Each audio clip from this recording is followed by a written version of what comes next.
ಇವತ್ತು ಅವರು ಮುಖ್ಯಮಂತ್ರಿಗಳೇ ಹೇಳ್ಯಾರಲ್ಲ ಸಿದ್ದರಾಮಯ್ಯನವರು ನನಗೆ ಒಳಸಂಚು ಮಾಡ್ಲಕತ್ತಾರ. ಯಾರು ಮಾಡ್ಲಕತ್ತಾರ? ಬಿ ಜೆ ಪಿಯವ್ರು ಮಾಡಲಕ್ಕಾರ. ಬಿ ಜೆ ಪಿ ಒಳಗೆ ಪಾಪ ಅವ್ರ ಅಪ್ಪ ಮಕ್ಕಳದೇ ಅವ್ರದ್ದೇ ರಗಡಾಗೈತಿ.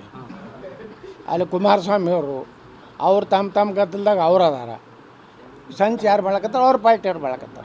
ನೋಡ್ಬೇಕು. ಅದೇ ಸಿದ್ದರಾಮಯ್ಯನವ್ರಿಗೆ ಏನಾಗಿದೆ, ಈ ಅವಧಿ ಪೂರ್ತಿ ಮಾಡ್ಬೇಕಂತ ಅವ್ರದ್ದಿದೆ. ಏನಾರು ಮಾಡಿ 2 ವರ್ಷ ನಾನು ಡಿ ಕೆ ಶಿವಕುಮಾರ್ ಮುಖ್ಯಮಂತ್ರಿ ಆಗಬೇಕು. ಇನ್ನು ಮುಂದೆ ಎದ್ದು ಕಾಂಗ್ರೆಸ್ ಬರೋದಿಲ್ಲ ಕರ್ನಾಟಕದಾಗ. ಇದೇ ಸಿದ್ದರಾಮಯ್ಯನವ್ರದ್ದು ಕೊನೆಯ ಸರ್ಕಾರ. ಇನ್ನು ಮುಂದೆ ಕಾಂಗ್ರೆಸ್ ಬರೋದಿಲ್ಲ. ಅದಕ್ಕೆ ಏನು ಮಾಡ್ಲಕತ್ತ, ಡಿ ಕೆ ಶಿವಕುಮಾರ್ ಫಾರಿನ್ ಕಳಿಸೋದು, ಇವರು ಫಾರಿನ್ ಕಳಿಸೋದು. ಎಮ್ ಎಲ್ ಎಗಳಿಗೂ ಕೆಲಸ ಇಲ್ಲ, ಅನುದಾನ ಇಲ್ಲ. ಏನು ಮಾಡ್ತಾರೆ ಎಮ್ ಎಲ್ ಎಗಳು? ಹಿಂಗಾಯ್ತು ಪರಿಸ್ಥಿತಿ. ಅದಕ್ಕೆ ಈ ಸರ್ಕಾರ ಪತನ ಆಗೋದು ನಿಶ್ಚಿತ. ಯಾವಾಗಿದು ಡಿ ಕೆ ಶಿವಕುಮಾರ್ ಯಾವಾಗ ಈ ನಾಳೆ ಅಧಿವೇಶನ ಸ್ಟಾರ್ಟ್ ಆಗ್ತದೆ. ಮಾರ್ಚ್ ಎಷ್ಟನೇ ತಾರೀಕಿಗೆ ಸ್ಟಾರ್ಟ್ ಆಯ್ತು ನಮ್ಮದು. 6ನೇ ತಾರೀಕು ಬಜೆಟ್ ಮಂಡನೆ ಆಗ್ತದೆ. ಆವಾಗ ಎಲ್ಲ ಎಮ್ ಎಲ್ಗಳು ಒಂದು ಕಡೆ ಕೂಡ್ತಾರೆ.